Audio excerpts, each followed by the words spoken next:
Alright, we're back at it again. Last time went pretty well. We never got a whole lot done, but there's not much to do. We only got accessories and the downpipe left. Just a few plugs and hoses, but that's it. These cars are really simple. Let's get to it. Alright, let's start with the alternator. It's the easiest to come off, so I always do it first.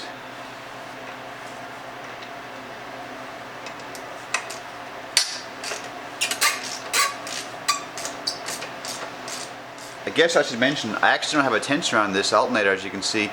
It's just a bolt, old school style. You kind of pull the alternator up and tension it yourself. The proper tensioner corroded up. I just didn't bother to fix it because it's just as easy. Put a bolt in, tension it yourself. You can kind of get a feel for the belt over time. You get used to it, so that works. For electrical on the alternator, it's just this stud and one connector. It's pretty simple.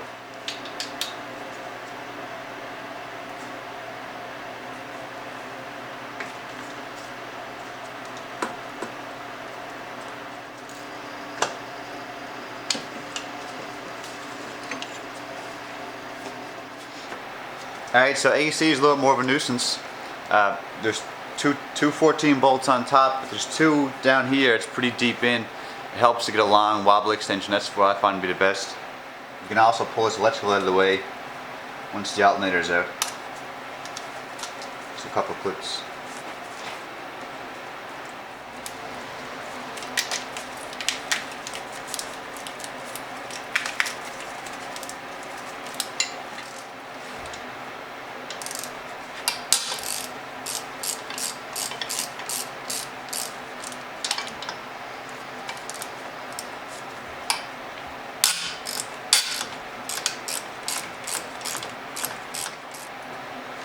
I should mention there's another 14 down here on the bottom. It holds in this mounting bracket on the right side of the AC.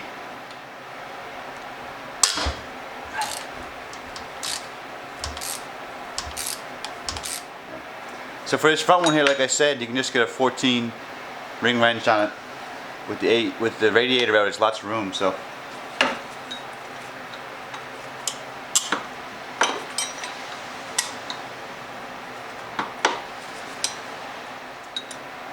The ratcheting wrench is nice for this too. Makes it a little bit easier.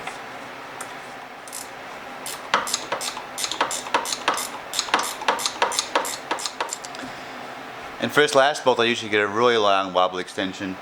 And I go under this oil feed line here. Let's go into the head. And you can get the 14 right in there. Just enough angle. Just enough angle to get it.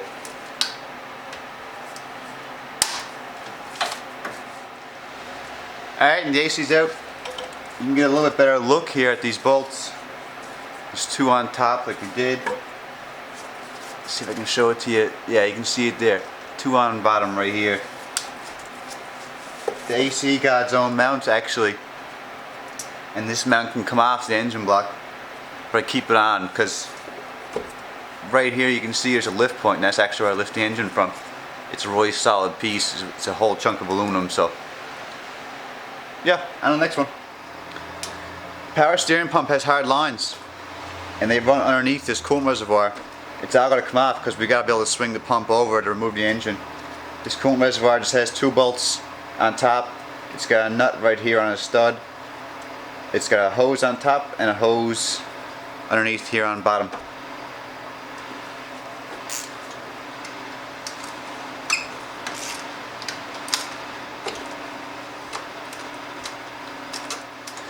For this last hose in the bottom, the clip's a bit of a nuisance to get to. I usually put it in a place where I can easily access it again when I reassemble this part.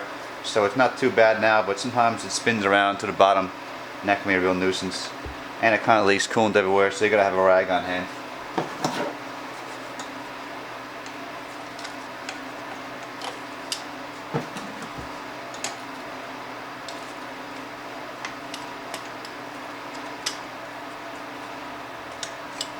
Oh, not too bad. Alright, so next for these lines, there's one bolt here that holds the whole line bracket in. We gotta remove the O2 sensor wire and the rest of the engine harness on this side. Just makes it a bit easier. It swings out of the way a bit cleaner. So Alright, so there's 3 bolts that actually hold it in. One you can see here, there's one right next to it, and there's one in the back. You gotta use a long extension, longer than this actually, to get at it.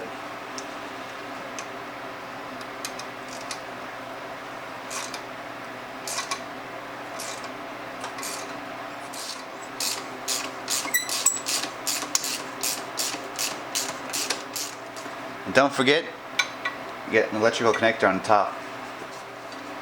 Lifting the pump out can be a bit difficult with a big turbo inlet. It's a bit of a nuisance to pinch in. You can see I actually had an issue with it rubbing, and I got this piece of plastic I made just to cover up the bolt here. It was rubbing on the intake. I didn't want it to rub through or anything, so.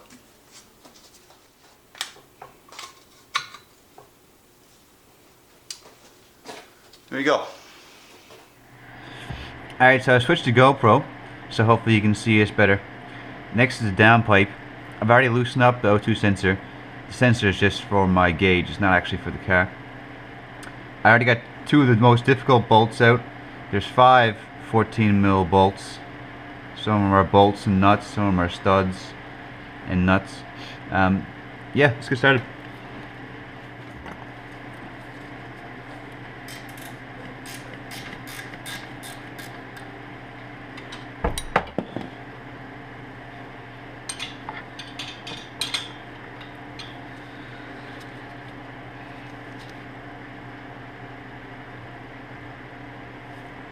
There we go.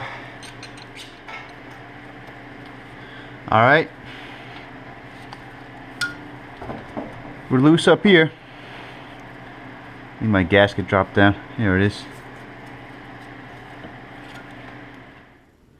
Alright, so we're under the car. Just got these 2 bolts here that secures the downpipe to the rest of the catback. And we got 1 bolt, you might not be able to see it right now, but up here that actually secures it to the body of the car.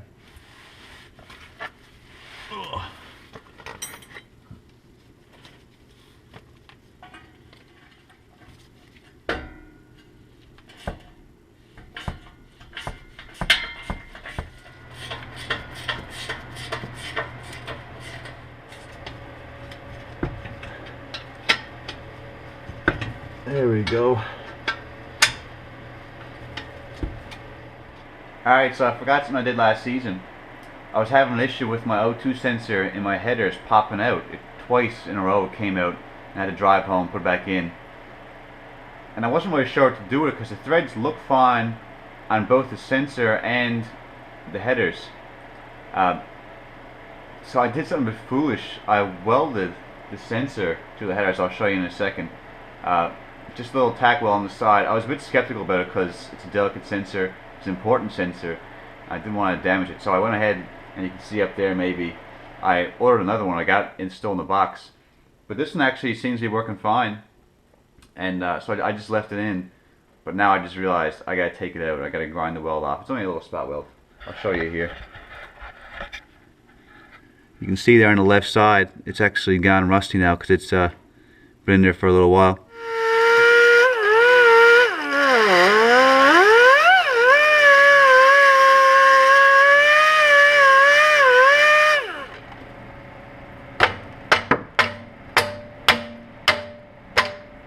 Here we go.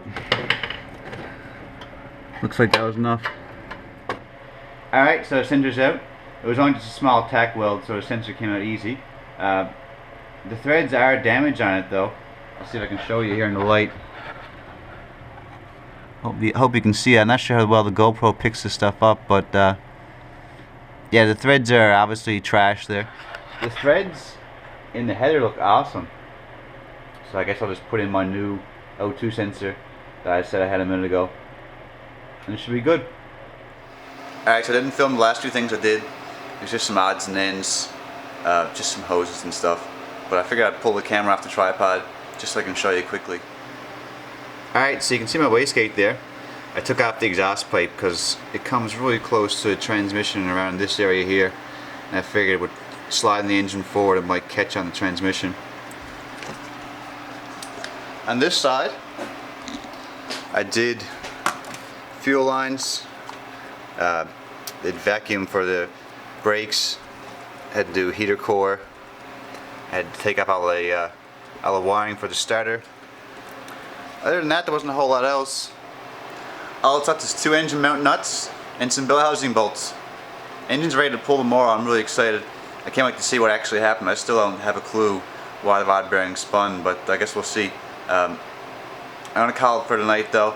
I gotta get some food and I wanna do some streaming on Twitch. Thanks for watching.